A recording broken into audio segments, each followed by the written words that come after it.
तो सबसे पहले मेरे साथ तीनों फॉर्मूला थोड़ा सबको याद है, डायरेक्ट मेथड का, एज्यूमिंग मीन मेथड का और स्टेप डेविएशन मेथड का फॉर्मूला क्या था। थोड़ा आइए एक बार समराइज करते हैं इसको, है ना। आप लोग भी एक बार कॉपी में इसको फॉर्मेट के रूप में समराइज करने की कोशिश करिएगा। तो डायरेक्ट मेथड निकालने का जो फॉर्मूला था मेरे पास, मीन निकालने का जो फॉर्मूला था वो क्या होता था, सिग्मा एक्स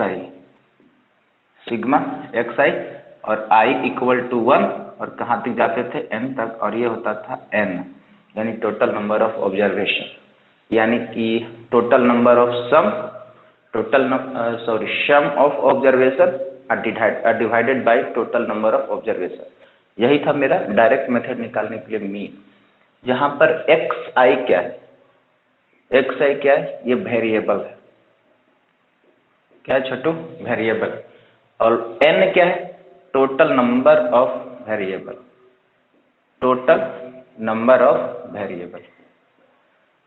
यानी कि आपके सामने जैसे मान लो आपसे पूछ दे कि लगातार 5 नेचुरल नंबर का मीन क्या होगा, लगातार 5 नेचुरल नंबर का मीन क्या होगा, तो टोटल देख सकते हैं यहाँ पर कि वेरिएबल मेरे पास क्या होगा, 1 2 3 4 और 5, यही ना टोटल वेरिएबल 1 2 3 4 और 5। और अगर हम बात करें एन की, कि नंबर ऑफ वेरिएबल कितना हुआ, तो कितना हुआ, 5 हुआ।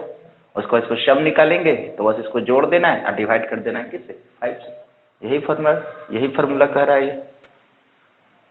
आवाज आ रही है ना, ऐसा तो नहीं क्योंकि बार बार मेरा माइक डिसकनेक्टेड कनेक्टेड लिख रहा है, कुछ बोल रहा है, सबको साउंड मिल रहा है मुझे, एक बार बताइएगा तो। आवाज क्लियर है ना, स्लो नहीं आ रहा है ना, आदित्य आवाज एकदम स्पष्ट आ रही है ना, धीरे नहीं आ रहा है। नो सर, ठीक है सर। ठीक है, तो चलिए, ये तो डायरेक्ट मेथड निकालने का फॉर्मूला था। अब चलिए सेकेंड फॉर्मूला की बात करें, तब हम आप लोग को बताए थे कि सेकेंड जो फॉर्मूला है जिसको हम लोग बोलते हैं एज्यूमिंग मीन मेथड। मतलब क्या है, एज्यूमिंग मीन मेथड का सीधा सा मतलब हुआ कि आपको क्या करना होगा ना, एक्स आई में कोई एक वैल्यू को एज्यूम करना होगा। एज्यूम करने का मतलब क्या है, एज्यूम करने का मतलब है कि जो एक्स आई जो क्लास मार्क आप निकालेंगे वहां पर क्लास मार्क का मिडिल पॉइंट को ही एज्यूम किया जाता है ना। अब आपके मन में सवाल आएगा, सर तो एज्यूम मेथड को हम लोग को क्यों लाया गया, तो एज्यूम मेथड को सिर्फ इसलिए इम्प्लीमेंट किया गया क्योंकि आप देखें कि जब एफ आई और एक्स आई अगर मल्टीप्लीकेशन होकर देता, बड़ा वैल्यू देता, तो हम लोग क्या कर लेते वहां पर, बड़ा वैल्यू देता तो मल्टीप्लाई होने के बाद तो बड़ा वैल्यू आ जाता, तो बड़ा जाता तो फिर आपको मल्टीप्लाई करने में ज्यादा प्रॉब्लम होता, ज्यादा समय लगता। इस चीजों से बचने के लिए, यही चीजों से हम लोग क्या लाए थे, मेथड। यहाँ पर आपको याद रखिएगा, ये जो एक्स आई है अगर नॉर्मल सीधे दे देगा 1 2 3 4 5 डायरेक्ट मेथड में, तब तो इस तरह से हम लेंगे, यानी इस डाटा को हम लोग अनग्रुप में भी रखेंगे। लेकिन ये मेथड में अगर ग्रुप डेटा के लिए पूछ रहे, तब हम ग्रुप डेटा के लिए डायरेक्ट मेथड में क्या आ जाएगा, तब आप देख पाएंगे कि जैसे ग्रुप डेटा आएगा तो आपके सामने क्या होगा, क्लास इंटरवल दिया हुआ रहेगा, यानी क्लास साइज दिया हुआ रहेगा, उसको फ्रीक्वेंसी जरूर देगा, तब आपको फ्रीक्वेंसी भी उस क्वेश्चन में देना ही देना है। तब ये फॉर्मूला यहाँ पर इसी डायरेक्ट मेथड का फॉर्मूला मीन निकालने के लिए यहाँ पर क्या हो जाएगा, एफ आई और एक्स आई हो जाएगा। यहीं पर एफ आई जब तक डेटा ग्रुप में नहीं रहेगा अनग्रुप में देगा, कर देते हैं total sum of observation divided by number of observation. Clear. तो चलिए जो हम बात कर रहे हैं सिर्फ ग्रुप डेटा का फॉर्मूला के बारे में बात कर रहे हैं। तो ग्रुप डेटा में अगर रहेगा तो डायरेक्ट मेथड फिर क्या हो जाएगा, थोड़ा सा इंक्रीज कर जाएगा अनग्रुप के साथ, जहां एक्स आई वेरिएबल था वहां पर क्या हो जाएगा, एफ आई और एक्स आई से भी, और वो क्लास साइज जो आपको मिलेगा उसको यहाँ फ्रीक्वेंसी और क्लास मार्क जो निकालेंगे, क्लास मार्क निकाल फ्रीक्वेंसी से मल्टीप्लाई कर देना। अब एक बात आपको पता होना चाहिए कि क्लास मार्क कैसे निकलता है। तो आपको पता होगा कि upper limit plus lower limit उसको 2 से डिवाइड करते थे तो क्या निकल जाता था, क्लास मार्क निकल जाता था। तो जब भी हमें ग्रुप के डेटा देता था और डायरेक्ट मेथड हम लोग को बनाने के लिए क्वेश्चन कहता था, तो जो आपको क्वेश्चन देगा उससे पहले आपको डायग्राम बनाना होगा, सोल्यूशन डायग्राम जिसको हम लोग कहते हैं।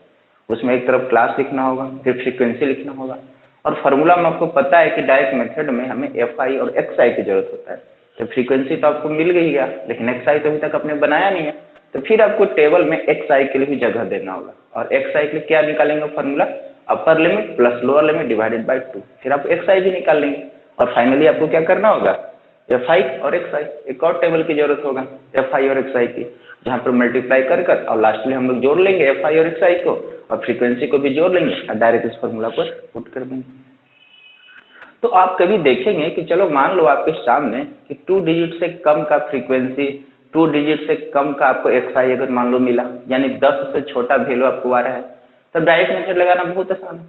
अब मान लो कि क्वेश्चन जानबूझकर आपको ऐसा कॉम्प्लिकेटेड वैल्यू देते, फ्रीक्वेंसी आपको 2 डिजिट का रहे, अब मान लो कि 99 से लेकर 10 के बीच एग्जिस्ट कर रहा है, और क्लास मार्क भी मान लो कि आपको इसी के बीच लाई कर रहा है, तो कहीं कहीं 2 डिजिट का वैल्यू आपको मल्टीप्लिकेशन बढ़ा सकता है, और अगर कहीं 3 डिजिट का कर दिया तो डायरेक्ट मल्टीप्लाई करना और टाइम कंज्यूमिंग हो सकता है।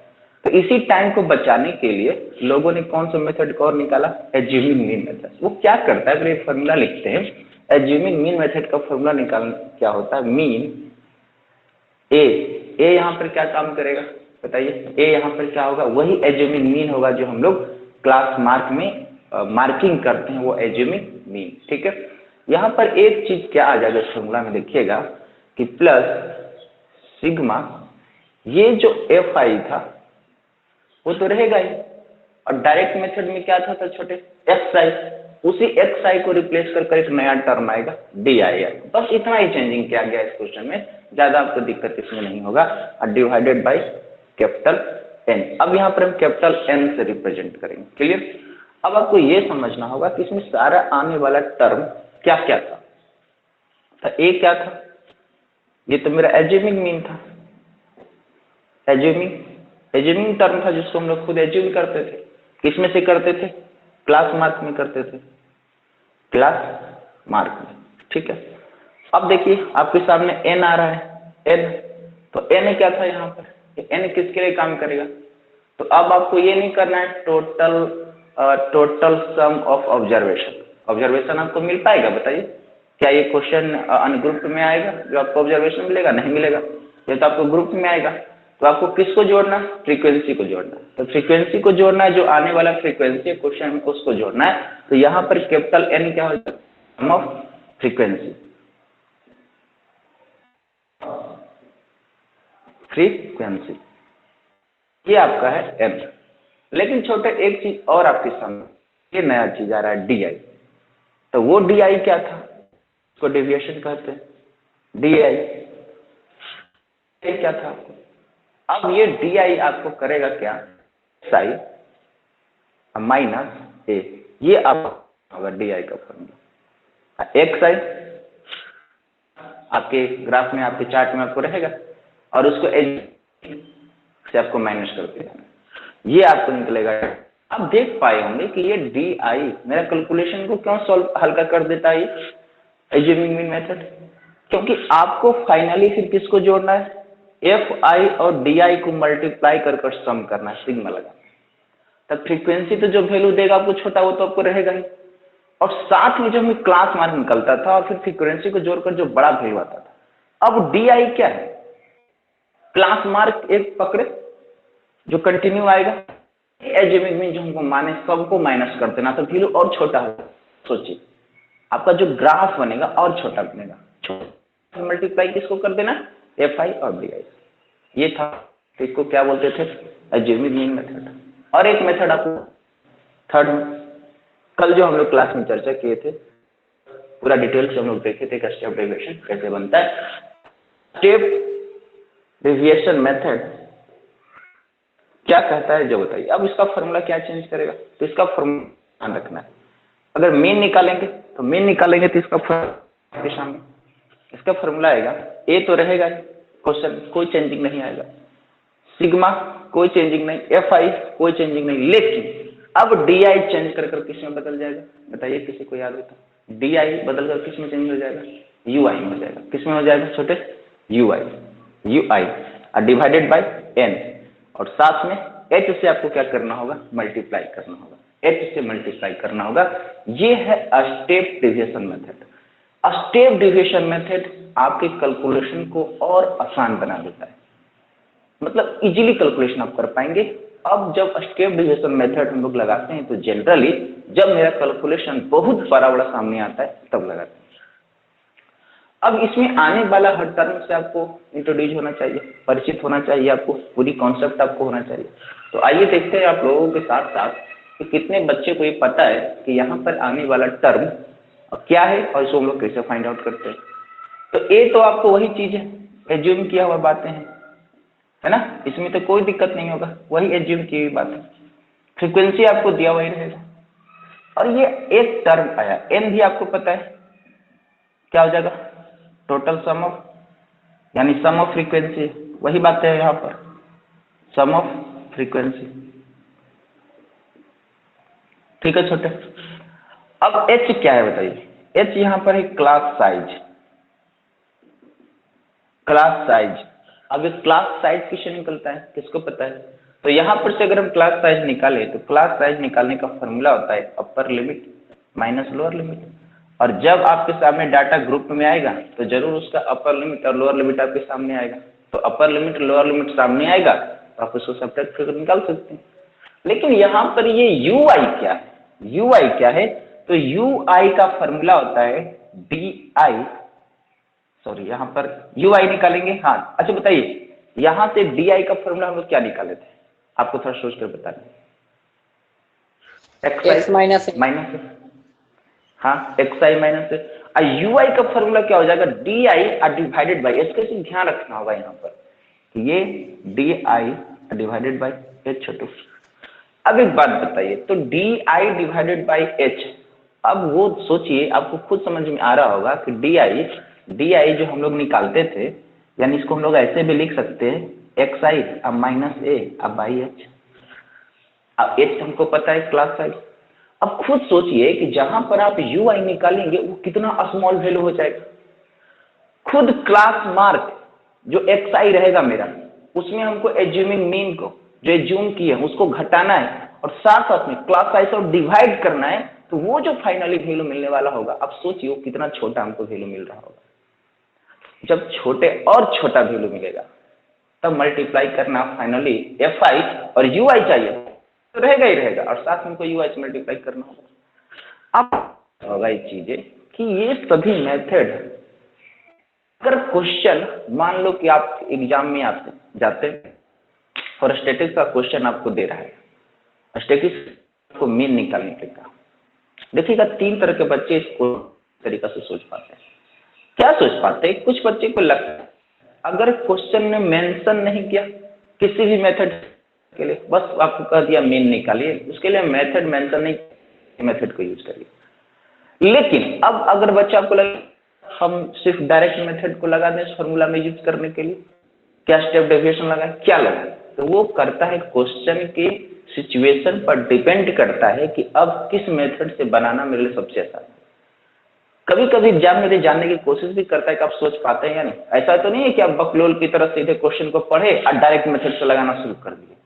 कभी कभी क्यों, किस कंडीशन में आपको ये बकलोली साबित हो जाएगा? अगर कहीं डाटा आपके सामने बराबर सामने आया, आप क्वेश्चन मेंशन भी नहीं किया, वो आपको ये भी पता है कि आप अकॉर्डिंग टू क्वेश्चन सिचुएशन कर आपके मन में प्लान क्या चल रहा है, कौन सा मेथड यूज करने का। अगर स्मॉल डाटा है लगा दीजिए डायरेक्ट मेथड, कोई भी दिक्कत नहीं। क्लास इंटरवल दिया हुआ है और क्लास इंटरवल फ्रीक्वेंसी 35, 48, 57 ऐसे दे रहा, फ्रीक्वेंसी दे रहा है इतना, सोच लीजिए। और उसके बाद जब आप एक्स आई निकालेंगे, upper limit plus lower limit divided by 2, अगर डाटा 0 से 10 दे रहा है तो चलिए ठीक है, कट कर 5 आ रहा है, चाहे कुछ भी आ रहा है, बड़ा 10 से लेकर चले और 80 तक जाए, 70 का गैप बना रहे हैं, तो आप जोड़ेंगे तो खुद वैल्यू आपको 2 डिजिट में आ रहा है। डिवाइड करने के बाद इधर 2 डिजिट इधर भी 2 डिजिट, मल्टीप्लाई करेंगे एफ आई और एक्स आई, और वैल्यू आपको बड़ा होने वाला है।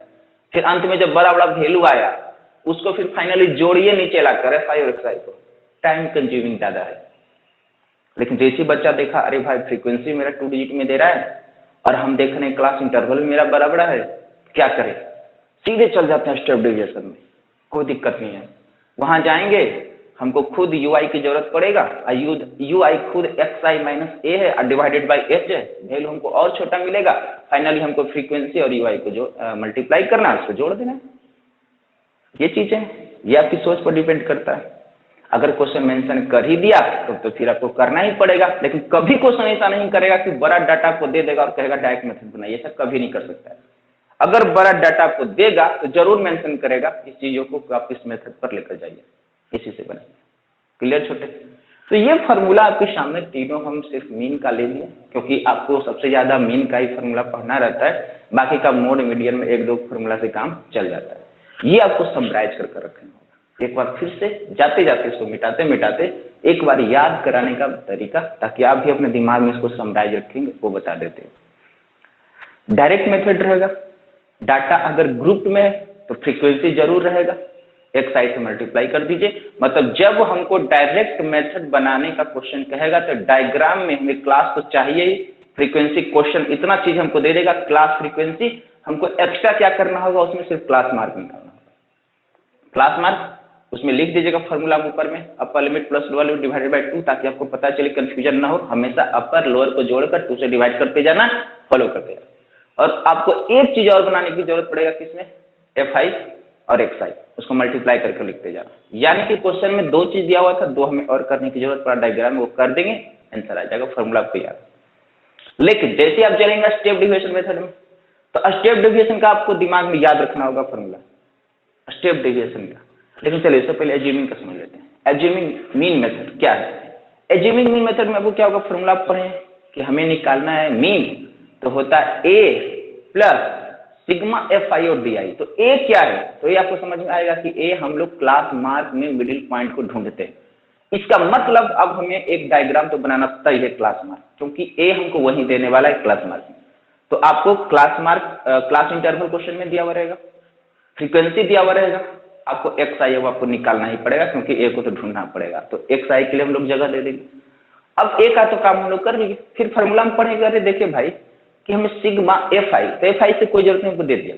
डी आई, डी आई क्या है, तो देख रहे हैं कि ये तो एक्स आई माइनस ए है, इसका मतलब हमको डी आई की भी अब जगह देना होगा, निकालना होगा एक्स आई माइनस ए। एक्स आई माइनस ए निकाल देंगे। क्लास मार्क हमको पता है, ए एज्यूमिंग जो हम लोग किए हैं वो भी पता है, दोनों को माइनस करते जाएंगे, एक और डाटा बनते जाएगा। हमको फाइनली क्या है, किसको मल्टीप्लाई कर एफ आई और डी आई को, तो आपको उसको भी दिया। यानी कि जैसे हम लोग पहुंचेंगे एज्यूम मीन मेथड में, तो आपको क्वेश्चन और काम करना पड़ेगा 3 और ज्यादा, यानी 5 चीजों को जगह आपको देना होगा, उसके बाद जाकर फाइनली आंसर आएगा। क्लियर? उसके बाद इसको जोड़ लेंगे। अब हम स्टेप डेविएशन पर, तो जहां पर काम चल जाएगा वो चीज हमको पता है, प्रोसेस है, इसका मतलब क्लास मार्क हमको निकालना है। उसके बाद एफ आई, तो एफ आई फ्रीक्वेंसी भी तो दे रहा है। तो यू आई क्या है, यू आई है डी आई बटा एच, और डी आई होता क्या है, एक्स आई माइनस ए बटा एच। और एच से तो कोई झंझट नहीं है, क्योंकि ये हमें चाहिए क्लास साइज। और क्लास साइज का मतलब क्या, क्लास की चौड़ाई आपके दिमाग में याद आता होगा। चौड़ाई क्या होगा, 0 से लेकर 10 तक किसी के बीच का गैप ही नहीं, तो इसकी चौड़ाई शो करेगा। कैसे निकाले, अपर माइनस लोअर। क्लियर? तो एच से कोई दिक्कत नहीं होगा। मैंने जैसे आप लोग निकालते हैं डेविएशन तो डी आपको निकाल देना, सिर्फ से डिवाइड कर एक और कॉलम, फाइनली आपको एफ आई और यू आई को मल्टीप्लाई कर देना है। अब फॉर्मूला में हमको समेशन एफ आई यू आई चाहिए, यानी जोड़ना पड़ेगा हमको, तो नीचे लिख देंगे आंसर में, और फ्रीक्वेंसी को भी जोड़ना है, जोड़ कर लिखेंगे, डालेंगे, आंसर आ जाएगा। बस आपको इतना ही ध्यान रखना होगा, जब हम स्टेप डेविएशन में जाते हैं तो डी आई की जगह तो वक्त डालते ही डालते हैं, और डिवाइड में तो एन आएगा ही आएगा। एक चीज और आएगा, आपको वो याद रखना होगा, मल्टीप्लाई। ठीक है छोटे, सबको क्लियर इतनी बातें ना, ये सभी को दिमाग में फॉर्मूला अच्छे से बैठ गया ना? बताइए, आप कभी भूलेंगे तो नहीं ना? क्वेश्चन में जब भी आपको आएगा तो आप यही प्रोसेस को अपनाइएगा। सबसे पहले फॉर्मूला लिखिएगा ताकि आपको डायग्राम बनाना आसान हो जाए। चलिए तो अब देखते हैं आगे। एक क्वेश्चन आपके साथ शेयर करना चाहते हैं। ऐसे तो आप लोग प्रैक्टिस किए होंगे, सभी लोग बनाए हो ना क्वेश्चन। अगर आप ही लोगों को कुछ क्वेश्चन पूछना है तो पूछिए, नहीं तो फिर हम एक क्वेश्चन हम खुद प्रैक्टिस करवाते हैं। बताइए, किसी को कुछ पूछना है ये क्वेश्चन में? इस एक्सरसाइज में अगर आपको एक भी क्वेश्चन पूछना है तो आप पूछ सकते हैं। अब बनाए होंगे तो आप देखे होंगे सारा क्वेश्चन। अब एक भी ऐसा सिंगल क्वेश्चन नहीं होगा एक्सरसाइज में जिससे आप बना नहीं पाए होंगे। ए टू जेड क्वेश्चन बना होगा। दो तरह के क्वेश्चन आपके सामने आया होगा। एक में क्या दे रहा होगा कि मीन ही दे देता होगा, और एक का फ्रीक्वेंसी गायब कर देता होगा, सिर्फ एक का। एक तो इस टाइप का क्वेश्चन आया होगा आपके एक्सरसाइज में, और एक इस टाइप का क्वेश्चन आया होगा कि जिसका मीन तो दिया और दो फ्रीक्वेंसी गायब कर दिया। और जब क्वेश्चन दो फ्रीक्वेंसी गायब करेगा ना तो टोटल सम ऑफ फ्रीक्वेंसी जरूर देगा, याद रखिएगा। एकदम डेफिनेट है कि आपको देना ही देना है, वो देगा। और एक क्वेश्चन आता है कि आपको जो क्लास इंटरवल है वो एक्सक्लूसिव में ना देकर इंक्लूसिव में दे देगा। जैसे अगर आपको देगा 0 से 10 शुरू हुआ तो हम लोग क्या करते हैं, ऐसी मेरी आदत क्या है, 10 से लेकर 20 में जाना, फिर 20 से 30। अब क्वेश्चन ऐसे नहीं करेगा, 0 से 10 देगा, इस बार दे देगा 11 से 21, फिर दे देगा 22 से और जोड़ देगा फिर 10 यानी 32, ऐसे गैप बना है। तो ये तो डाटा एक्सक्लूसिव में नहीं है ना छोटू, अब तो वो इंक्लूसिव हो गया ना। इंक्लूसिव का तो सीधा सेंस है ना कि जिसमें अपर लिमिट और लोअर लिमिट दोनों शामिल है। तो मान लो कि आप अगर ये डाटा इंक्लूसिव में दे दे तब आप डायरेक्ट मेथड तक बनाएंगे, कोई दिक्कत होने वाला नहीं है, क्योंकि आपको एच की जरूरत ही नहीं पड़ रहा है फॉर्मूला में। आप एज्यूमिंग मीन में भी जाएंगे तब भी आपका आंसर वही आना है। लेकिन जैसे ही आप स्टेप डिविएशन में जाएंगे और स्टेप डिविएशन में आपको एच की जरूरत पड़ेगा, क्लास साइज की जरूरत पड़ेगा, और क्लास साइज में आप मार्क खा जाएंगे जब तक आप डाटा को इंक्लूसिव से एक्सक्लूसिव नहीं बनाएंगे। और एक्सक्लूसिव कैसे बनाया जाता है हम पिछले क्लास में बता चुके हैं बहुत अच्छे से, जाते जाते आपको बताए थे। और जो बच्चे अगर नहीं इसको देखे नहीं पढ़े हैं तो आप देख लीजिए रिकॉर्डिंग वीडियो में, आपको साथ ही साथ में यूट्यूब पर ऑलरेडी इसका अपलोड या वीडियो देख सकते हैं, चेक करके देख लीजिए। क्लियर? चलिए आगे बढ़ते हैं। अब देखते हैं थोड़ा सा एक क्वेश्चन आपके सामने देते हैं। मेरे पास तो शायद ओल्ड बुक है, तो कल प्रिंस कह भी रहा था कि सर ऐसा करिए थोड़ा नया बुक से अगर हम लोग क्वेश्चन करते हैं तो ज़्यादा ठीक है। सभी के पास नया बुक ही है, कोई बात नहीं है, ठीक है, जल्दी हम थोड़ा नया बुक भी अवेलेबल करवा लेते हैं। आपके सामने जो हम क्वेश्चन दे रहे हैं शायद अपनी बुक में भी मिलाइएगा। मेरे पास क्वेश्चन नंबर 8 है। क्वेश्चन नंबर 8 कह रहा है, क्वेश्चन हम पढ़ रहे हैं, आप लोग भी अपने बुक से मिलाइएगा। The mean of the following frequency distribution 24। Frequency distribution का मतलब सीधे ग्रुप डेटा के बारे में बात कर रहा है। कहता है इसका मीन दिया हुआ है 24, कहता वैल्यू ऑफ पी। क्वेश्चन क्या है थोड़ा लिखते हैं। क्लास दिया हुआ है क्वेश्चन में, 8 है मेरे बुक में। क्लास 0 से 10, 10 से 20, 20 से 30, 30 से 40 और 40 से 50। ये फ्रीक्वेंसी दिया हुआ है। फ्रीक्वेंसी कितना है? 3 4 पी, 3 4 पी, यही पी यानी हमें पता नहीं है, 3 और 2 ये। अब बताइए छोटू, और मीन मेरे पास क्वेश्चन में ऑलरेडी दी, मीन लिख देते। क्वेश्चन में मीन हमें पता है वो कितना है, 24। ये है जिस क्वेश्चन की हम लोग बात कर रहे हैं। एक फ्रीक्वेंसी पता नहीं है, हिडन फ्रीक्वेंसी हमसे पूछा फ्रीक्वेंसी क्या रहा होगा। जब क्वेश्चन ओनली मीन निकालने के लिए कहता था तो क्लास इंटरवल फ्रीक्वेंसी पता है, बाय फार्मूला यूज करेंगे, कोई दिक्कत नहीं होगा, बन जाएगा, सारा चीजें मेरे पास पता होगा। लेकिन जब हमें फ्रीक्वेंसी निकालना क्या करें, तो आइए इसको सॉल्व करते हैं। इसी डाटा का हेल्प लेकर हम लोग इसको सॉल्व करने की कोशिश करते हैं इसी डाटा से। एक बात बताइए, अब तो क्वेश्चन हमें क्लियर नहीं किया है कि आप हमें डायरेक्ट मेथड से बनाइए, एज्यूमिंग मीन मेथड से बनाइए या स्टेप डेविएशन से बनाइए, लेकिन अब बच्चा क्या करेगा सोचिए, अब डाटा को थोड़ा एक बार ऑब्जर्व करेगा, देखिएगा फ्रीक्वेंसी कहीं 2 डिजिट के पास गया तो नहीं है, और जैसे ही 2 डिजिट के पास जाता तुरंत सोचता भाई डायरेक्ट मेथड तो हम लगाने से बचेंगे क्योंकि मेरा बिना मतलब के टाइम जाने वाला मल्टीप्लिकेशन होगा। लेकिन ये देख रहा है तो 3 4 3 2 पर समिट गया, इसका मतलब फ्रीक्वेंसी बहुत आसान है, तो डायरेक्ट मेथड लगाया जा सकता है। तो मेरी यही फ्रीक्वेंसी देखने के बाद आपको सोच लेना है कि डायरेक्ट मेथड लगाना है, क्योंकि फ्रीक्वेंसी छोटा है तो हम भी लगाएंगे डायरेक्ट मेथड। तो डायरेक्ट मेथड लगाने से पहले आपको बगल में बताया कि अपनी कॉपी में भी रफ में फॉर्मूला जरूर लिख लीजिएगा ताकि आपको याद हो। तो मीन निकालने का फॉर्मूला जब डाटा ग्रुप्ड हो और मीन निकालना है डायरेक्ट मेथड से, तो फॉर्मूला आता है sigma fi xi divided by small n total number of frequency. Clear, ये चीजें हमें चाहिए, यानी हमें fi चाहिए और xi चाहिए। तो आइए डाटा बना लेते हैं। तो सबसे पहले आपको करना क्या है, क्लास लिखना होगा। तो ये मेरे पास क्लास है, फ्रीक्वेंसी की जरूरत होगी, तो फ्रीक्वेंसी मेरे पास तो क्वेश्चन में गिवन है, साथ में हमको xi की जरूरत होगी, xi, और साथ में हमको fi और xi की जरूरत होगी, तो fi और xi यहाँ पर डाल दीजिए। अब आ जाइए, पहले हम लोग क्लास लिख लेते हैं। तो 0 से 10, 10 से 20, 20 से 30, 30 से 40 और 40 से 50। क्लियर, ये है। उसके बाद हम ये भी देख रहे हैं कि ये मेरा जो क्लास इंटरवल है एक्सक्लूसिव के फॉर्म में, कोई दिक्कत नहीं, और चीजें मेरे लिए आसान है। कोई मेथड लगाए, डाटा तो मेरे पास सेट है कि एक्सक्लूसिव में, और एक्सक्लूसिव में ही बनाकर आप मेथड कोशिश करिएगा कि डाटा को एक्सक्लूसिव में ही रहकर आपको बनाना है। इंक्लूसिव में अगर है तो एक्सक्लूसिव बना लीजिएगा, इससे थोड़ा सा आपका आंसर की ऑथेंटिसिटी और बढ़ जाती है, चाहे आप स्टेप डेविएशन लगाए या ना लगाए, फिर भी ऐसा कर लीजिएगा आप लोग। अब फ्रीक्वेंसी भी पता है, यानी fi पता है 3, 4, P, 3 और 2। ठीक है छोटे, xi चाहिए, तो xi का फॉर्मूला क्या, upper limit plus lower limit divided by 2। तो आइए करते हैं, अपर लिमिट यानी 10 प्लस 0, 10 ही देगा, 10 को 2 से डिवाइड करेंगे तो क्या मिलना है 5।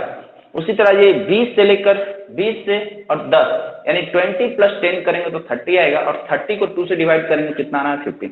बस अब आपको ऐसे नहीं करना फिर 20 से 30, 30 प्लस 20 डिवाइडेड बाय 2 नहीं। अब बस देख लीजिए डाटा कितना चेंजिंग आ रहा है, 5 से लेकर 15 पर पहुंचे, कितना गैप है 10 का। अब 10 का गैप बढ़ा क्योंकि क्लास इंटरवल भी 10 का गैप दे रहा है, खास दिक्कत मेरे चेंजिंग नहीं।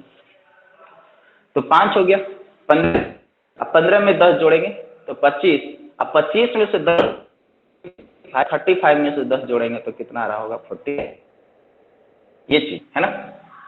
चलिए, तो मेरे अब फॉर्मूला में क्या चाहिए, fi और xi। fi आपके सामने और xi में, तो 3 5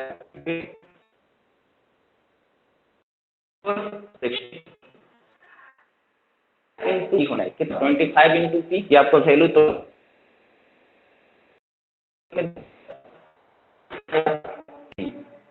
5 इंटू 3 कितना हो जाएगा, तो 5 कैरी हुआ 105, और आ जाइए 45 इंटू 2 कितना 90। क्लियर, ये चीज आ गया। अब जो हमें फॉर्मूला में जरूरत पड़ने वाला है वो सिग्मा fi और xi चाहिए, सिग्मा fi और xi, और हमें इसको फ्रीक्वेंसी को भी सिग्मा, ये फ्रीक्वेंसी को भी हमको जोड़ना होगा। चलिए इसको जोड़, फाइनली इसको जोड़ लेते हैं, fi और xi को जोड़िए, आपको कितना आता है वैल्यू। तो ये कितना है 0, 5, 5 5 10, 5 15, ये 5 कैरी 1 हो गया, 9 1 10, और 10 2 12, अब 12 6 18 9, फिर कैरी 1 और वो 1, ये कितना हो गया 2, यानी 290। थोड़ा सा आप लोग भी मिला लीजिएगा, है ना, आप लोग को भी चेक कर सम सही किया हुआ है या नहीं। अगर थोड़ा सा भी मिस्टेक रहा होगा तो बताइएगा जरूर, जन आपको बनने में दिक्कत होगा। fi को जोड़ते हैं, तो 3 2 5 4 9 और 9 3 12, ठीक, 12 प्लस p, 12 प्लस p आना है किसमें, जब हम सिग्मा fi करेंगे, क्योंकि p तो जुटेगा नहीं, तो हम लोग लिख सकते हैं इसको 12 प्लस p। क्लियर, अब आइए यहाँ से फॉर्मूला में अब मीन निकालते हैं, सॉरी हम उस वो हिडन फ्रीक्वेंसी निकालते हैं जो हमें पता नहीं है, पी का वैल्यू निकालते हैं। तो फॉर्मूला लिख लीजिए, मीन का होता है sigma f I x i divided by n, है ना। तो हमें ये मीन का वैल्यू पता है, क्वेश्चन में ऑलरेडी दिया हुआ है, 24 यहाँ पर डाल दीजिए। और एक बात बताइए, ये एफ आई और एक्स आई कितना है, 295, तो 295 डिवाइडेड बाई एन, तो एन क्या होता है, total number of frequency, sum of frequency, जो कितना दिया हुआ है 12 प्लस पी, तो 12 प्लस पी। अब इसके नीचे भी कुछ नहीं है तो 1 है 24 के नीचे, क्रॉस मल्टीप्लीकेशन करा सकते हैं ना, तो कराइए। 24 किस में मल्टीप्लाई हो जाएगा, 12 प्लस पी से, और ये कितना हो जाएगा 295। अब आ जाइए इसको, यानी 24 12 से मल्टीप्लाई होगा तो कितना हो जाएगा, 24 को 10 से मल्टीप्लाई करेंगे तो 240 ऐसे हो गया, और 24 दूनी 48, 48 और जुटेगा, यानी 8 4 4 8 288, तो 288 ये हो गया। अब 24 पी से मल्टीप्लाई होगा तो देगा 24 पी, इक्वल टू क्या देगा 295। तो आ जाइए यहाँ से, तो हमें 24 पी है और ये 295, अब माइनस कर देंगे 288, है ना। तो यहाँ से 24 पी जो निकलेगा, अब घटाइए इसमें से, तो ये 15 है ना, तो 15 में से 8 जाएगा तो कितना बचेगा 7, और ये कितना बच गया 8, और 8 में से 8 जाएगा तो 0, यही ना। देख लीजिएगा थोड़ा सा अच्छे से, ये माइनस होगा, माइनस मतलब ये था। हाँ ठीक है, माइनस नहीं होगा, तो 15 में से 8 जाएगा आदि तो कितना बचेगा 7, और ये कितना, ये तो कैरी लेगा तो 8 बन जाएगा ना, तो 8 में से 8 जाएगा तो 0 ही ना, 8 में से 2 जाएगा 0, क्लियर। यस तो यहाँ से p का वैल्यू कितना हो जाएगा 7/24, 7/24। इसका आंसर सही क्या होता है, बुक से मिला लेते हैं, जो हिडन फ्रीक्वेंसी कितना है वो चेक कर लेते हैं, क्योंकि पॉइंट भी दे रहा है, आप लोग भी थोड़ा चेक कर लीजिए इसका आंसर कितना है। 8 8 8 8 कहाँ गया भाई, 18, 8 का पी आंसर 18 आ रहा है, 18 आना चाहिए छोटे, कहीं जरूर मिस्टेक हुआ है, चेक करिए कहाँ मिस्टेक हुआ है, बताओ तुम लोग जल्दी, कहाँ पर गलती की है एक बार चेक कर लीजिए आप लोग, तो डाटा मिलाते हैं, बताओ कोई में सर कहीं जरूर, हाँ बोले सर। सर यहाँ पे जहाँ पे P का वैल्यू है वहाँ पे सर एफ आई एक्स आई में 25 P ना लिखा है, सही में हाँ 25 पी, और फिर सर जब अच्छा इसका ये करते हैं, सम करते हैं, टोटल करते हैं 295 डायरेक्ट लिख दिए, P यस का यस ये यस यस यस यस भाई अच्छा एक बात बताओ, तो सोया हुआ था तो अभी बता, उस समय भी सकते थे, यहाँ पर 25 पी है, तो इसको तो इसी नहीं था, इसको तो अलग हटा के रखना था, बाद में सिर्फ प्लस कर देते ना। अब तुम लोग कहानी को बेकार कर दिया छोटू, बताए थे कि आप लोग को भी साथ साथ चलना है, चलिए फिर भी कम से कम अच्छा है कि आप लोग इसको जल्दी ढूंढ पाए, अब बाकी सब बत्तख देख रहा था, पहले ही बता दिए थे आपको, स्टैटिस्टिक्स में 2 चीजें आपको ध्यान है, एक तो फार्मूला के इम्प्लीमेंट करना, दूसरा कैलकुलेशन भाई, एकदम सावधानी पूर्वक, देख रहा है ना, थोड़ा सा इधर उधर दिमाग घुमाने की कैलकुलेशन आपको यही पर मिस्टेक, कल चीजें थी यहाँ पर, हमको पी कैसे जुड़ जाएगा बताइए, ये वैल्यू जुड़, इसको तो नहीं जोड़ना था, तो आइए इसको अब अच्छे से जोड़ ले, तो 5 ये या 5 5 10, 0 हाथ में 1 और 9 1, ठीक है, 10 और 6 16 और 1 7 1 और 1 1 2, ठीक है, और कोई शामिल नहीं है ना, 25 को नहीं जोड़े, 5 पी को हम लोग हटा कर रखे हैं, एक बार और जोड़ लेते हैं, 5 10 0 कैरी 1 हो जाएगा, 9 1 10 16 17 7 और 1 2, ठीक, तो ये 270 प्लस 25 पी है ना सार्थक, क्योंकि इसको तो माइट किए नहीं है 25 पी को, तो 25 मेरे पी ऐसे ही रह जाएगा, और यहाँ पर कितना 12 पी, तो आइए अब यहाँ से मीन का फॉर्मूला लगाते हैं, तो sigma f I x i divided by n, तो हमें मीन दिया हुआ था 24, और ये जो हमें आया कितना आया है 270, अब प्लस कितना आया 25p और n का वैल्यू कितना है 12 प्लस p। तो आप देख सकते हैं यहाँ से हम लोग क्रॉस मल्टीप्लिकेशन करा दे तो ये 24 मल्टीप्लाई होगा 12 प्लस p से और इधर बचेगा 270 प्लस 25p। क्लियर, क्योंकि 1 से मल्टीप्लाई होगा कोई फर्क नहीं पड़ेगा। हाँ, ये कितना मल्टीप्लाई करके आया था 240 और 48 है ना 288, तो 288 प्लस 24p यही आया था ना। चलिए अब यहाँ से कितना है 270 और प्लस कितना 25p। तो ऐसा कर लेते हैं, हमको p का वैल्यू चाहिए, तो ऐसा कर लेते हैं कि अगर हम 25p को इधर ले आएंगे तो निगेटिव में आ जाएगा क्योंकि बड़ा वैल्यू है, तो क्यों नहीं 24p को हम लोग इधर ले आते हैं। तो 288 में इसको इधर पटक देते हैं, माइनस 270 कर देते हैं इधर और इधर कर लेते हैं 25p और माइनस 24p। क्लियर, तो यहाँ से घटकर कितना आया था बताइए, कितना आया था, ये हो गया ना 288 हो गया, 18 आएगा, 18 आएगा घट करके, 17 में 18 जोड़ेंगे तो 288 हो जाएगा, 70 है ना, इसमें सेम जोड़ेंगे इधर। अब इधर कितना आया p, यही आएगा ना, 25p में से 24p चला जाएगा, कितना बचेगा 1p बचेगा, यानी p बचेगा। p का वैल्यू कितना आया 18। यही चीज आपको मिला रहे थे क्योंकि बुक में p का वैल्यू 18 दिया हुआ था। थोड़ा सा हम लोग कैलकुलेशन यहाँ पर मिस्टेक किए थे, इसको हम लोग जोड़ दिए थे, p को हम लोग ध्यान दिए नहीं, और ध्यान देना चाहिए क्योंकि आपको ये पता है कि 25 इंटू पी से 25p बना होगा। हम सीधे p को भूलकर सीधे सबको जोड़ दिए, तो एक यहाँ से हमको p का वैल्यू सिर्फ हम लोग डाले, इसलिए दिक्कत हुआ यहाँ क्वेश्चन। तो p का वैल्यू कितना आया 18। तो आपको लिखना होगा इधर आंसर में, hence hidden frequency equal to p। अब p का वैल्यू कितना आया 18। Procedure answer. कोई दिक्कत छोटे, कोई प्रॉब्लम नहीं ना। अगर ये क्वेश्चन आप लोग बना लिए तो एक क्वेश्चन और दे, थोड़ा सा जहर वाला बना लोगे तुम लोग। CBSE 2014 में क्वेश्चन पूछा, मेरे पास टाइम है ना, थोड़ा देख लेते हैं। चलिए है मेरे पास अभी 12 मिनट और है, तो चलते हैं इसको और एक क्वेश्चन और सॉल्व करते हैं, थोड़ा अच्छा वाला, देखते हैं कि आप लोग इसको बना पाते हैं या नहीं। मिटा दें इसको, चलिए क्लास इंटरवल। आप देखिएगा क्वेश्चन नंबर मेरे पास 11 है जिसमें 2 फ्रीक्वेंसी गायब है ना। देखते हैं इसको मिटा दें।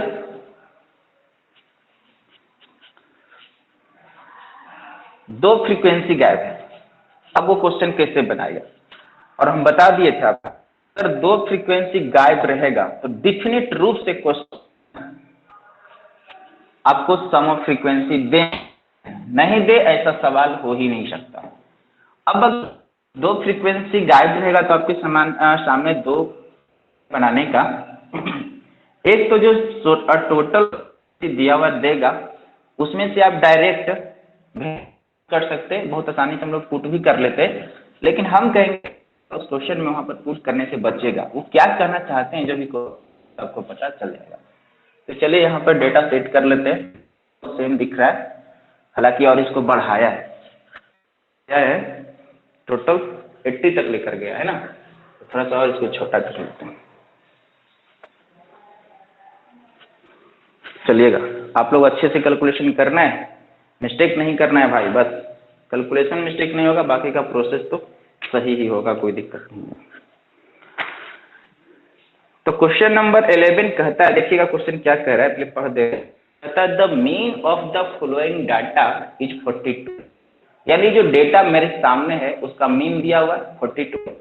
कहता find the missing frequency x and y, दो मिसिंग फ्रीक्वेंसी है x और y।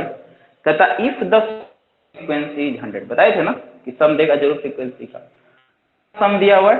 If the sum of frequency is 100, भी निकालना x और y का जो मिसिंग फ्रीक्वेंसी उसको निकालना है। सबसे पहले क्वेश्चन हम लिख लेते ताकि बार बार हमें बुक देखने की जरूरत ना पड़े। जो इंटरवल है 0 से 10, 10 से 20, 20 to 30, 40 से 50, 50 to 60 और 60 to 70। और दिया हुआ है क्या 20, 30 से 40, अरे भाई और दिया हुआ है 70 to 80 तक दिया हुआ है, ठीक है। चलिए अब फ्रीक्वेंसी पर आते हैं।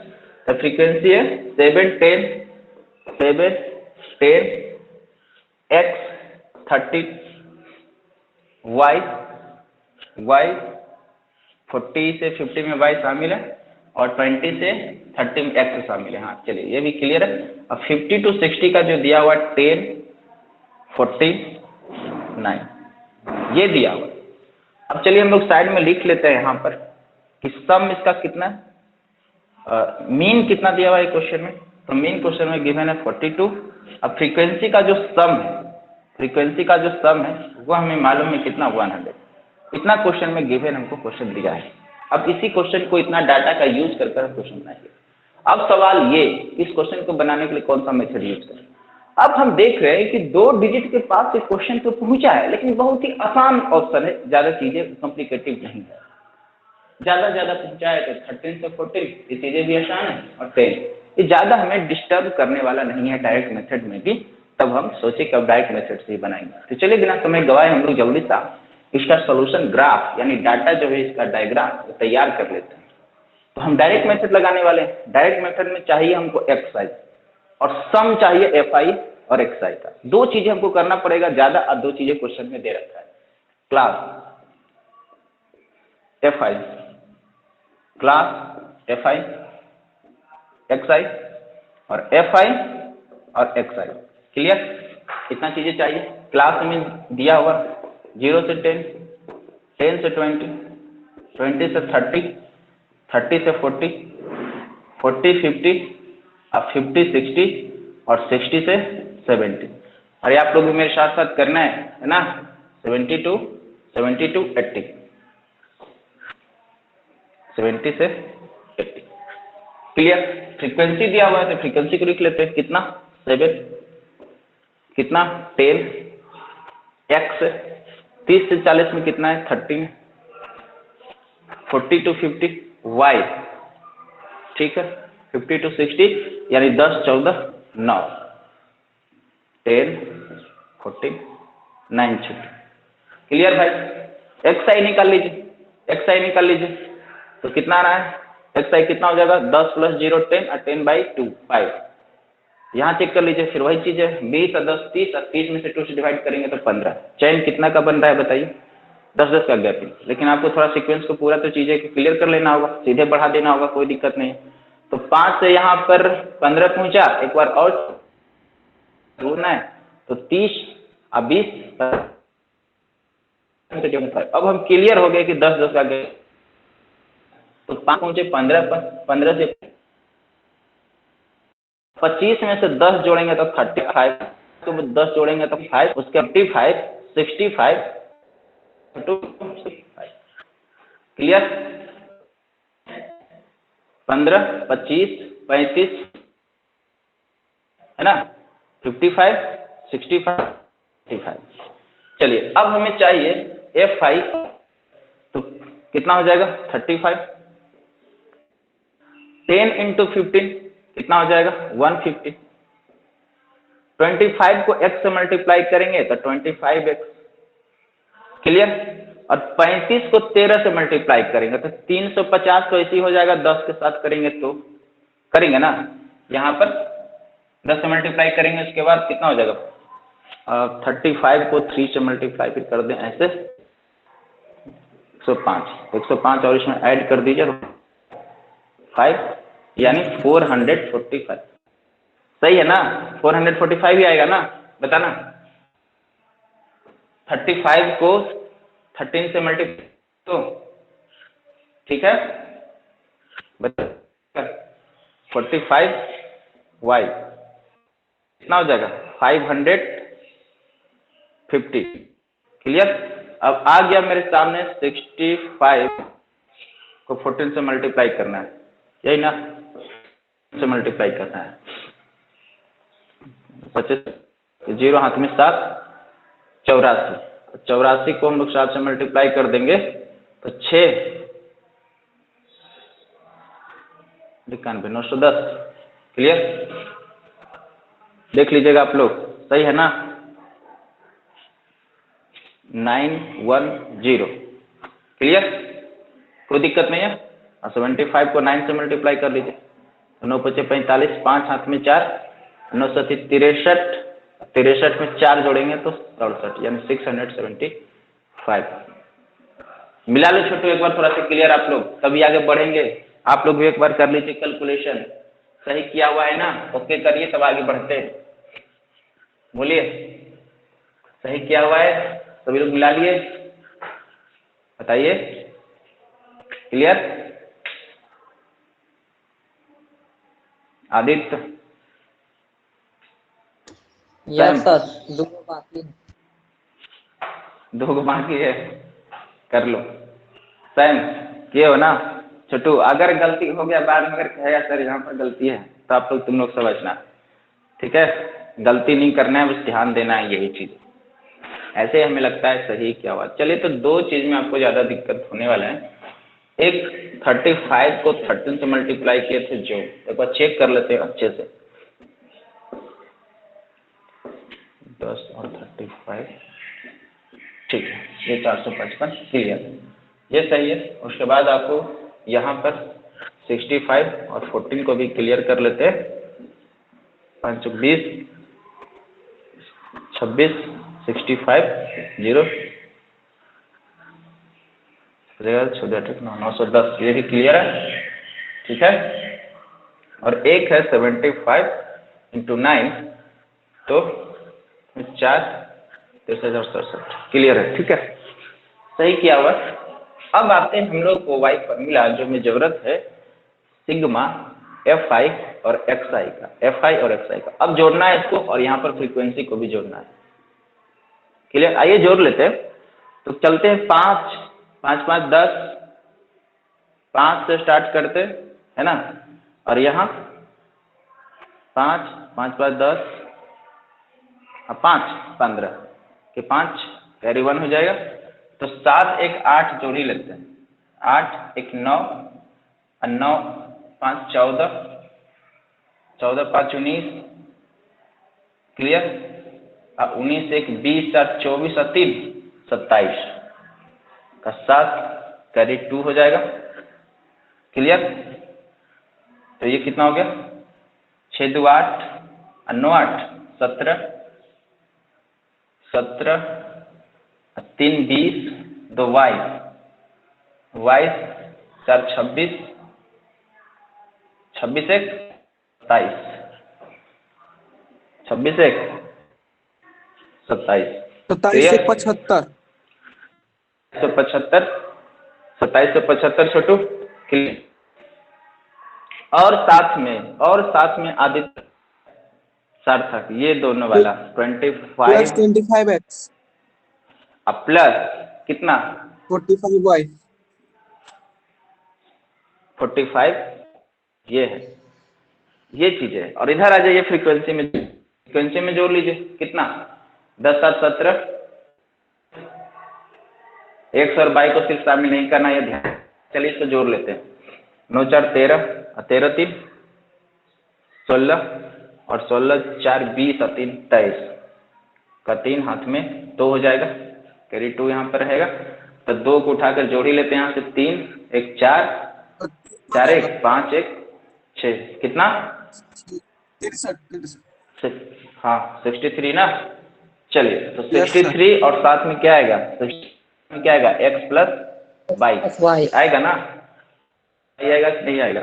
चलिए यहाँ से एक कैलकुलेशन थोड़ा सा निकाल लेते हैं, देखिएगा थोड़ा सा ध्यान से, यहाँ पर हम शॉर्ट में काम कर रहे हैं, यहाँ काम कर रहे हैं। इसके लिए एक बात बताइए, अकॉर्डिंग टू क्वेश्चन में फ्रीक्वेंसी का सम कितना दिया हुआ है छोटे, 100 दिया हुआ है ना, क्वेश्चन तो खुद कह रहा है फ्रीक्वेंसी को जोड़ेगा तो कितना आएगा, 100 आएगा। लेकिन मेरे अनुसार 63 plus x y equal to 100 करना होगा, करेंगे कि नहीं करेंगे बताइए, plus x plus y equal to 100, क्योंकि क्वेश्चन में खुद दिया। तो यहां से अगर आप x प्लस बाई का वैल्यू निकालें, 100 माइनस 63, तो x प्लस बाई का वैल्यू कितना हो जाएगा छोटे, 63 में से 7 जोड़ेंगे तो 70 हो जाएगा, और वहां पर 70 और 30 है ना, यानी 37 ना, सॉरी 37, कितना 37, यानी x प्लस बाई का वैल्यू यहाँ पर कितना आया है 37। ये थोड़ा सा इसको इक्वेशन 1 मान कर चलिएगा, यहाँ से हमें x प्लस वाई का वैल्यू आया 37। चलिए अब आपको क्या करना है, अब आपको सिर्फ करना क्या है ना कि अब हम लोग इसको फॉर्मूला में यूज करेंगे। क्लियर?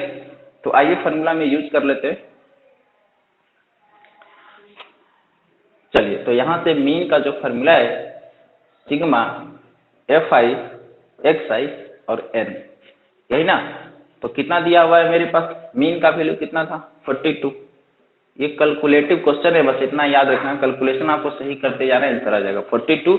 और यहाँ पर एफ आई और एक्स आई का वैल्यू कितना आया था 2775 प्लस 25x प्लस 45 बाई, यही ना, इतना ही आया।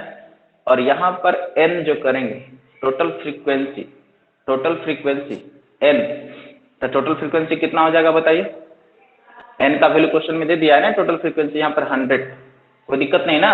अब थोड़ी यहाँ पर n का वैल्यू हम लोग ये वाला देंगे, क्योंकि ऑलरेडी क्वेश्चन में हमको दे रहा है टोटल फ्रीक्वेंसी कितना है, सम उसका n 100, और 100 हमें क्वेश्चन में दिया हुआ है। ये बात सब कुछ समझ में आ रही है?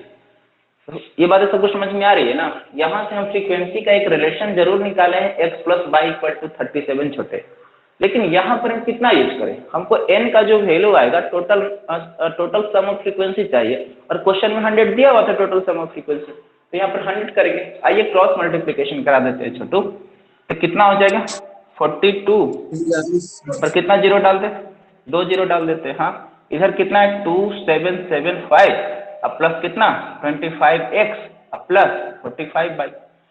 चलिए अब ऐसा कर लेते हैं, अब बड़ा वैल्यू कौन है, बड़ा वैल्यू ये है, तो कोई दिक्कत नहीं है 27, इसको इधर ले लेते हैं 4200 माइनस 2775 इक्वल टू क्या चल रहा है 25x प्लस 45 बाई।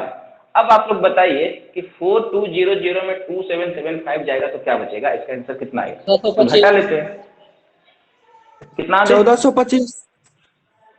1425। चलिए ठीक है, उम्मीद करते हैं आप लोग सही बता रहे, बस यही होता है कैलकुलेशन, आप लोग फटाक से बताते हैं, हमें कैलकुलेशन करने से हमको बचना पड़ता है, जल्दी जल्दी हम लोग प्रोसेस को आगे बढ़ा देते हैं। आप लोग थोड़ा तैयार रहा करिए, है ना।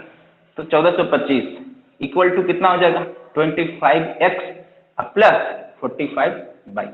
एक बात बताइए, ये हमको बार बार लग रहा है ना कि वैल्यू कहीं ना कहीं 5 का कॉम्बिनेशन के साथ चल रहा है, तो बताइए इसमें से मैक्सिमम कितना कॉमन निकाला जा सकता है, एक बात बताइए, इसमें से 25 प्लस 45 बाई में से कॉमन कितना आ सकता है 5 सर।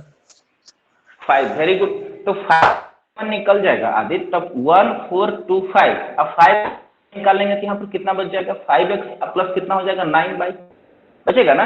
अब 5 से इसको काटे, 1425 को 5 देंगे तो कितना आएगा आप बताइए जल्दी से सॉल्व कर 125 को 5 से काटेंगे तो कितना आएगा 285। अब नहीं बताओ 285, हाँ अब नहीं काटोगे तब तो हम काटवे करेंगे ना।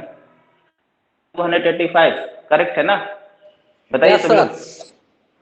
सही है, ठीक, 285। इधर पर क्या बचेगा तो 5x प्लस 9 बाई।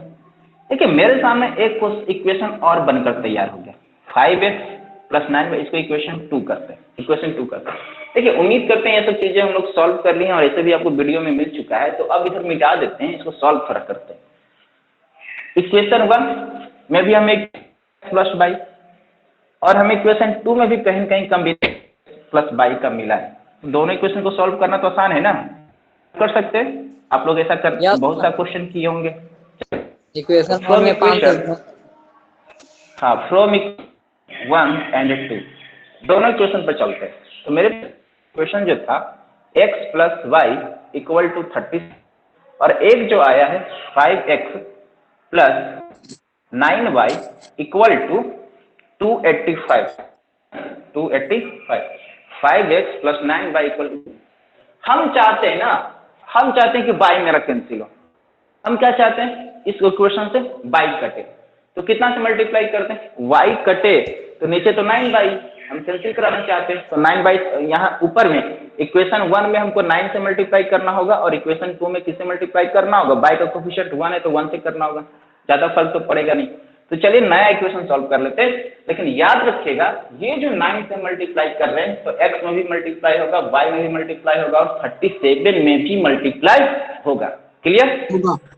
तो चलिए हाँ, तो देख लेते हैं कितना हो जाएगा 9x प्लस 9y, और 37 को 9 से मल्टीप्लाई करेंगे तो 963 के 3 कितना 333।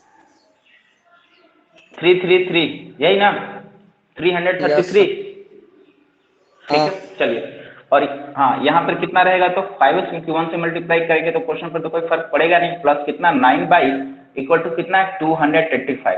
अब क्या करना है सॉल्व करने के लिए, आपको पता है कि सबका साइन नीचे चेंज कर देना पड़ता है, तो साइन चेंज कर देते हैं, सब प्लस में है तो सबको माइनस कर देते हैं, है ना। अब ये 9y प्लस में है, 9y नेगेटिव में, तो दोनों कैंसिल हो गया छोटे, कोई दिक्कत नहीं है। और 9x में से 5x चला जाएगा, कितना बचेगा इधर 4x। अब बताइए 333 में 285 घटेगा 235, तो कितना बचेगा, कितना 45 45, ठीक हो ना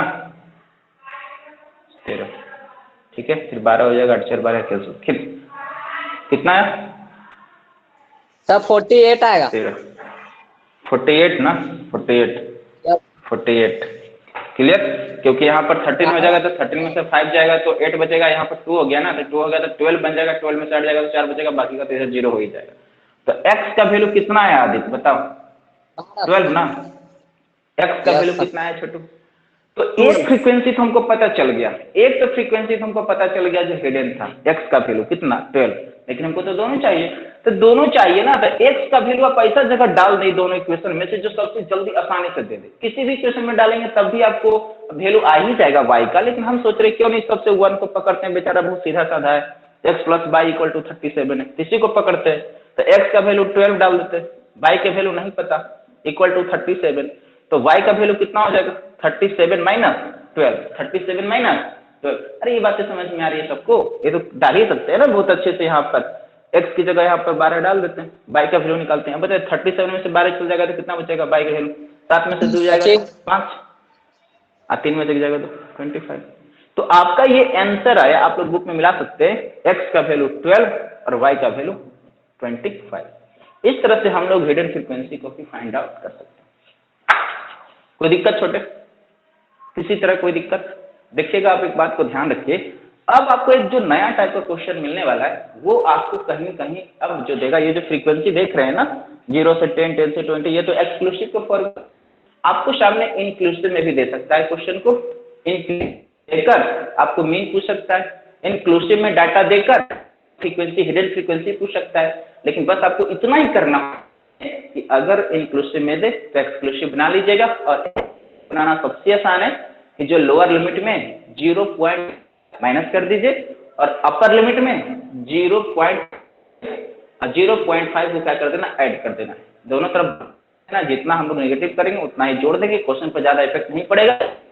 upper limit minus lower limit करेंगे तो अब जो देगा वो एक्चुअल क्लास साइज देगा, अगर आप नहीं बनाएंगे तब उस समय जो क्लास साइज निकालेंगे तो उस समय क्लास साइज आपको एक्चुअल आएगा नहीं, वास्तव में वो गलत चीजें निकल कर आती है, आपको कम देगा जितना होनी चाहिए।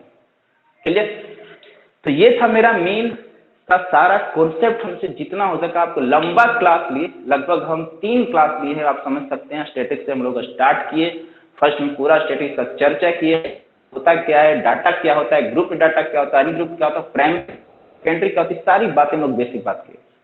सेकेंड क्लास में बेसिकली मीन स्टार्ट करने की कोशिश किए थे, फाइनली अनग्रुप डेटा के बारे में बताए थे कि एक तरह से सिंपल एवरेज होता है। थर्ड क्लास में हम लोग आप लोग बात किए थे, सारा मेथड यूज किए थे, लेकिन स्टेप डिविजन को हम लोग कल किए थे, बाकी क्वेश्चन भी किए थे। आज एक्सरसाइज का सारा क्वेश्चन डील कर दिए। उम्मीद करते हैं कि आपको क्वेश्चन भी अपने ही होगा जो आपके एक्सरसाइज में बनेगा, चाहे किसी भी बुक से, चाहे वो एनसीईआरटी से बनाइए, आर.एस. अग्रवाल से बनाइए, आर.डी. शर्मा से बनाइए, किसी से भी बनाइए, एक सिंगल क्वेश्चन आपसे छूटने वाला। आप तो लगातार मेरे साथ बने रहे। अगर आप मेरे वीडियो यूट्यूब चैनल पर देख रहे हैं तो चैनल को सब्सक्राइब करिए, लाइक करिए और कमेंट बॉक्स में प्रतिक्रिया जरूर दीजिए। अगर आपको वीडियो पसंद आता है तो लाइक करिए, नहीं तो डिसलाइक भी करिए अगर पसंद नहीं आता तो, लेकिन डिसलाइक क्यों किए हैं वो कमेंट पर जरूर बताइए ताकि हम अपने आप को मॉडिफाई कर सके। क्लियर, ठीक है। याद रखिएगा सोमवार को आप लोगों को टेस्ट होने वाला है, ऑनलाइन टेस्ट होगा, और ये टेस्ट आपको इसी ऐप्स पर आकर देना है। मंडे को क्वाड्रेटिक इक्वेशन का टेस्ट होगा। क्लियर, सब कुछ समझ में आ रही है ना मेरी बातें? क्वाड्रेटिक या फिर इक्वेशन का इसी टाइम, हाँ इसी टाइम जो आपका क्लास टाइम है वो टाइम आपको होगा। और आप एप्स पर देखेंगे जैसे एक टेस्ट जगह ऑप्शन आ रहा होगा, इस टेस्ट पर आपको क्लिक करना है। क्लिक करेंगे आपको पीडीएफ के फाइल के रूप में आपको मिलेगा चीजें, उसमें टाइम लिखा हुआ रहेगा। जैसे ही आपका टाइम हो जाएगा वो फाइल आपका ओपन हो जाएगा। हर क्वेश्चन आप नीचे देखेंगे ऑप्शन मिलेगा आपको, जैसे 1 का ऑप्शन जो आपको सही लगे उसमें आपको क्लिक करना है, ऑटोमेटिक उसमें आंसर सेट रहेगा। जैसे ही आप सबमिट करेंगे टेस्ट पेपर, फाइनली आपको आंसर आपके सामने आ जाएगा कि आपका रैंक कितना है, आप टोटल क्वेश्चन कितना अटेम्प्ट किए, आपको टोटल नंबर कितना है, ये चीज आपको समझ आ जाएगा। याद तो रखिएगा इसमें एवरी क्वेश्चन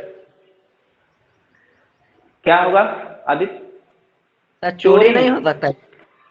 चोरी नहीं होने की संभावना इसलिए नहीं है क्योंकि क्वेश्चन आपको डायरेक्ट बुक से अगर मिलेगा भी कुछ क्वेश्चन तो आपको समझने का ज्यादा मौका मिलेगा नहीं, क्योंकि जो बच्चे रैंकर, देखिए चोरी तो पॉसिबल किसमें पॉसिबल नहीं है, जब एसएससी या बीपीएससी में चोरी चलता है तो इसमें क्या नहीं है चोरी हो सकता, पॉसिबल क्या नहीं है, चोरी करने वाले लोग चोरी नहीं कर सकते हैं, कर सकते हैं, लेकिन रैंकर बनने वाले कभी चोरी नहीं करते। एक बात याद रखिए, अगर आप सिर्फ पास करना चाहते हैं तो पास करने के लिए इससे क्या हो जाएगा, पास के लिए तुम अपेयर होने क्या चाहेगा, आप अपने आप को जज करने के लिए कर रहे हो ना, किसके सामने साबित करना है, एक बात बताइए आप किसके सामने साबित करना चाहते हैं। ये बोर्ड के एग्जाम थोड़ी, हम तो कहते हैं बच्चों को बोर्ड के एग्जाम में आप अगर दे रहे हैं और मान लो कुछ क्वेश्चन आपको एकदम समझ में आ ही नहीं रही है और बगल में आपके एक बहुत अच्छे मित्र बैठे हैं, तो गांधी जी बनना नहीं है, अगर वो बता रहे हैं तो लिख लीजिए, क्योंकि बोर्ड में फाइनली आपको आंसर शीट जो आजीवन आपके साथ रहने वाला है। लेकिन यहाँ तो आप जज कर सकते हैं ना, आप खुद चेक कर सकते हैं कि हम क्लास ये है, अगर हम अटेम्प्ट किए हैं तो मेरे पास कितना आंसर आने वाला है, चोरी क्यों करेंगे। दूसरी बात कि यहाँ पर होगा क्या कि आपको जैसे ही फाइल ओपन करेंगे, अगर 25 मिनट का टेस्ट है, जैसे ही ओपन करेंगे फाइल आपका टाइमर शुरू हो जाएगा, आपको संभलने का मौका नहीं देगा। अब ज्यादा से ज्यादा क्वेश्चन अटेम्प्ट करना चाहते हैं तो बिना समय गवाए क्वेश्चन पर फोकस करिए और आंसर बनाते जाइए। अच्छा ये मत भूलिएगा कि ऑब्जेक्टिव क्वेश्चन रहेगा, ऑब्जेक्टिव में जरूर दिया हुआ रहेगा लेकिन क्वेश्चन सब्जेक्टिव ही रहेगा। मतलब क्या है, आपको लॉन्ग क्वेश्चन रहेगा, पहले आपको रफ कॉपी बनाना है, उसमें से आंसर ढूंढना है, तब जाकर ऑप्शन में आपको आंसर मिलेगा। हाँ तुक्का भी मार सकते हैं, आप यही करना चाहते हैं तो 4 में से अगर आपका जीवन इतना ही तुक्का पर और बहुत बेमिसाल आप तुक्का मारते हैं तो मारिए, फिर भी आपका आंसर सही हो सकता है। लेकिन हमको लगता है ये सब थोड़ी बातें, बकवास बातें, ऐसा कुछ होता नहीं है। आप लोग बहुत जेन्युइन स्टूडेंट हैं, ईमानदारी से पढ़ने वाले बच्चे हैं। टेस्ट आपको ऑर्गेनाइज किया जाएगा, ईमानदारी से सारे लोग अपेयर होकर दीजिएगा, आप रैंक देखिएगा कि हमारी तैयारी कैसा चल रहा है। याद रखिए जो जोश और होश आप लोग पहले से जब कोचिंग में मेरे साथ मिलते थे जो दिखता था वही चीज अटेम्प्ट करिए। ये लव और ये कोविड ये सब दिमाग को भटकाइए मत, अपने गठित रखिए, एक जगह एकजुट रखिए और दिन रात पढ़ाई करते रहिए। इस समय को मात्र सोचिएगा कि अगर आप करेंगे तो ना सिर्फ बोर्ड एग्जाम, आप बहुत सारी चीजें भरते भरते आपको कितना परेशानी होगा जो बाद में समझ में आएगा, इसको 1-2 साल बाद पड़ेगा। लेकिन उम्मीद है कि आप लोग साथ साथ तैयारी भी कर, आपकी पढ़ाई में किसी तरह कसर ना होगा। एक डिफरेंट रूटीन को फॉलो, कब खेलना है, कब उठना है, कब जागना है, कितने स्टडी करना है, क्या रिवाइज करना है, एक रूटीन दिनचर्या बनाइए, उसी पर करते रहिए। देखिएगा आप अपने वर्तमान को, किसी ने सही कहा, आपका वर्तमान सही है तो आपका भविष्य ऑटोमेटिक सही हो जाता है। भविष्य का बिना चिंता किए हुए वर्तमान को सही करिए। यही तक अपनी बातों को हम रखते हैं, फिर मिलते हैं अगले क्लास में। Thank you.